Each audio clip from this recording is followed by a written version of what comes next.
नमस्कार, ESPN 9 news आप देख रहे हैं। आपके साथ मैं हूं अक्षय अग्रवाल। स्वागत है तमाम दर्शकों का इस खास पेशकश में, जहां करेंगे सुर्खियों पर चर्चा। आज टीडीपी प्रमुख चंद्रबाबू नायडू ने आंध्र प्रदेश के मुख्यमंत्री के तौर पर चौथी मर्तबा शपथ ली, जहां पर जन कल्याण पार्टी के प्रमुख पवन कल्याण ने डिप्टी सीएम के तौर पर शपथ ली। इसके अलावा यहां पर राज्य में कई नेताओं को या कहीं कहीं विधायकों को मंत्री भी बनाया गया। लेकिन इसमें अहम बात यह रही कि जेडीयू प्रमुख और बिहार के मुख्यमंत्री नीतीश कुमार मौजूद नहीं रहे, जबकि चंद्रबाबू नायडू ने मुख्यमंत्री पद पर जो शपथ ली, वहां पर एनडीए गठबंधन के तमाम दिग्गज नेता मौजूद थे, चाहे आरपीआई प्रमुख रामदास अठावले हो या फिर शिंदे गुट शिवसेना के प्रमुख एकनाथ शिंदे हो, या इसके अलावा प्रधानमंत्री नरेंद्र मोदी ही क्यों ना हो। लेकिन नीतीश कुमार की गैर मौजूदगी ने एक बार फिर से एनडीए गठबंधन में और खास तौर पर जेडीयू और बीजेपी के तालमेल पर सवाल उठा दिए हैं। इसके अलावा अगली खबर की तरफ बढ़े तो बीजेपी के राष्ट्रीय अध्यक्ष के लिए अब जल्द ही चुनाव होने की संभावना है।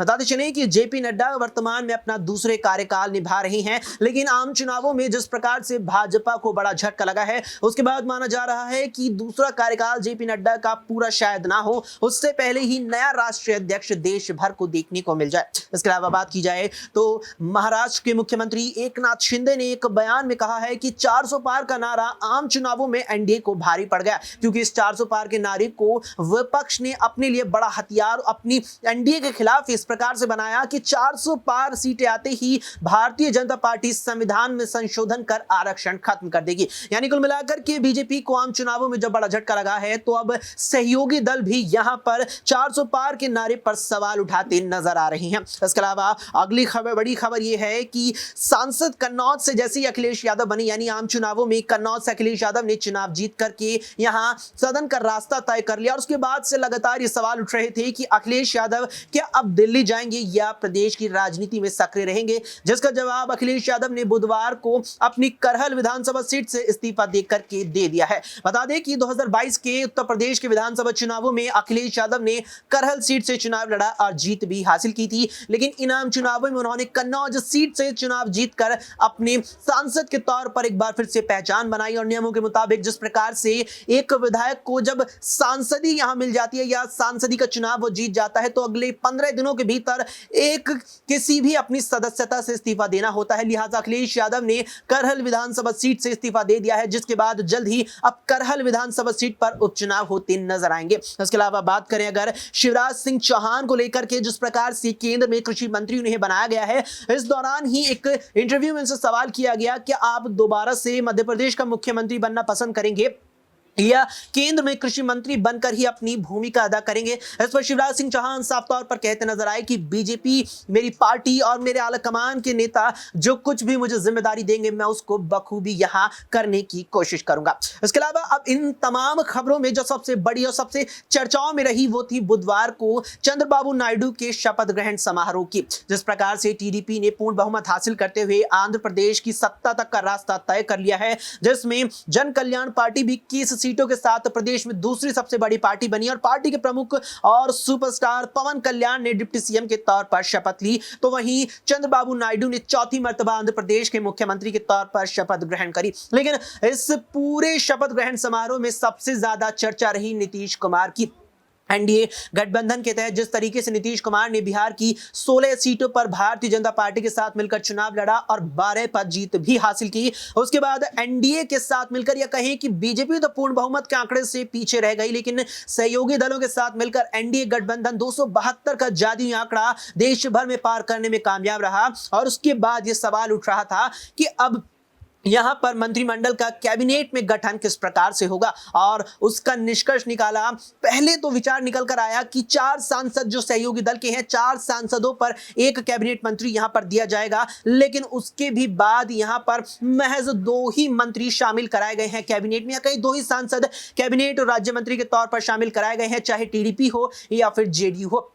जेडीयू की अगर यहां पर बात करी जाए तो ललन सिंह जो जेडीयू के पूर्व में राष्ट्रीय अध्यक्ष रह चुके हैं, उन्हें कैबिनेट में जगह दी गई है, कैबिनेट मंत्री जेडीयू की तरफ से बने हैं। इसके अलावा अगर यहां पर देखा जाए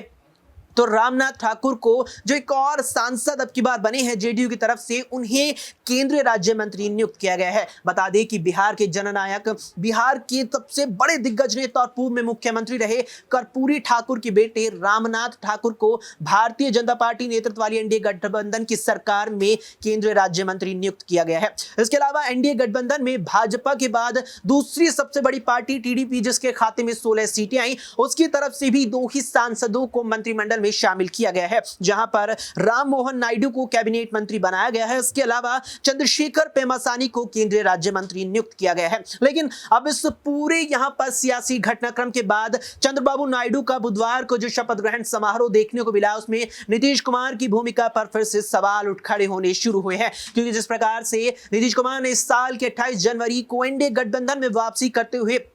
9वें मर्तबा बिहार के मुख्यमंत्री के तौर पर शपथ ग्रहण की थी, उसके बाद से ही उन्हें लेकर इस सवाल उठ रहा था कि नीतीश कुमार एक बार फिर से एनडीए छोड़ देंगे, क्योंकि एनडीए में भी उनकी यह तीसरी वापसी थी। क्या अगले साल होने वाले बिहार की 243 विधानसभा सीटों पर चुनावों से पहले नीतीश कुमार क्या एक बार फिर से एनडीए छोड़कर महागठबंधन का रुख करेंगे या नहीं? यह सवाल नीतीश कुमार को लेकर लगातार ही एनडीए में साल वापसी करने के बाद से पूछा जा रहा है। हालांकि इस सवाल के जवाब में यहां पर कई लोगों का यह भी मानना रहा है कि नीतीश कुमार अब एनडीए के साथ ही बने रहेंगे, और खुद मुख्यमंत्री नीतीश कुमार का भी साफ तौर पर कहना रहा कि वो एनडीए के साथ ही रहेंगे। लेकिन चंद्रबाबू नायडू के शपथ ग्रहण समारोह में ना शामिल होने से अब नीतीश कुमार के एनडीए के साथ देने पर सवाल उठ रहे हैं। इसको लेकर एक तर्क यह भी दिया जा रहा है कि किसी निजी कारण के चलते नीतीश कुमार चंद्रबाबू नायडू के शपथ ग्रहण समारोह में शामिल नहीं हुए। लेकिन सवाल यह भी बनता है कि अगर नीतीश कुमार शामिल नहीं हुए तो ललन सिंह क्यों नहीं पहुंचे, क्योंकि अन्य जो सहयोगी दल एनडीए गठबंधन में भाजपा के हैं,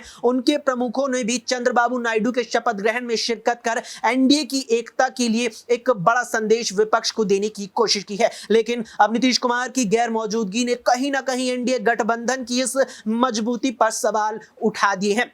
जिस प्रकार से बहुमत को लेकर लगातार विपक्षी इंडिया गठबंधन की ओर से दावा किया जा रहा था कि हम यहां नीतीश कुमार को अपने साथ ले लेंगे, टीडीपी यानी चंद्रबाबू नायडू को अपने साथ लेकर बहुमत का आंकड़ा पार कर जाएंगे। उस दौरान जेडीयू के राष्ट्रीय प्रवक्ता केसी त्यागी ने भी कहा था कि प्रधानमंत्री पद का ऑफर नीतीश कुमार को मिला था, लेकिन उन्होंने उस ऑफर को ठुकरा दिया और एनडीए गठबंधन के साथ बने हुए हैं। लेकिन अब नीतीश कुमार का टीडीपी प्रमुख चंद्रबाबू नायडू के मुख्यमंत्री पद की शपथ लेते हुए समारोह में ना पहुंचना वाकई में बड़े सवाल खड़े करता है। अब वाकई में यह देखने वाली भी बात रहेगी कि चंद्रबाबू नायडू के बाद क्या यहां नीतीश कुमार एनडीए गठबंधन के किसी और बड़े कार्यक्रम से भी रुखसत नजर आएंगे, या फिर साथ खड़े होकर के जो एनडीए यहां एकता की मिसाल देता है, क्या उस मिसाल को बखूबी यहां करते नजर आएंगे? यह वाकई में देखने वाली बात रहेगी। इसके अलावा बताते चलें कि अगले साल बिहार की 243 विधानसभा सीटों पर चुनाव होना है, और बीते 2 विधानसभा चुनावों में बिहार में कोई भी राजनीतिक दल पूर्ण बहुमत हासिल करने में नाकामयाब रहा। हालांकि 2020 के विधानसभा चुनावों में आरजेडी ने 76 सीटों पर जीत हासिल कर सबसे बड़ा दल बनकर जरूर दिखाया था, लेकिन बीजेपी भी 75 सीटों के साथ दूसरे नंबर पर रही थी। पर बावजूद इसके मुख्यमंत्री के तौर पर बीते 4 साल नीतीश कुमार ने महज 43 से 45 सीटें जीतकर ही निभाए हैं। अब देखने वाली बात रहेगी कि अगले साल होने वाले बिहार के विधानसभा चुनावों से पहले क्या नीतीश कुमार एनडीए छोड़ करके महागठबंधन में आकर कोई खेला करते हैं, या फिर इसी प्रकार एनडीए में बने रहेंगे। फिलहाल के लिए इतना ही। देश दुनिया की तमाम खबरों के लिए देखते रहें SPN9।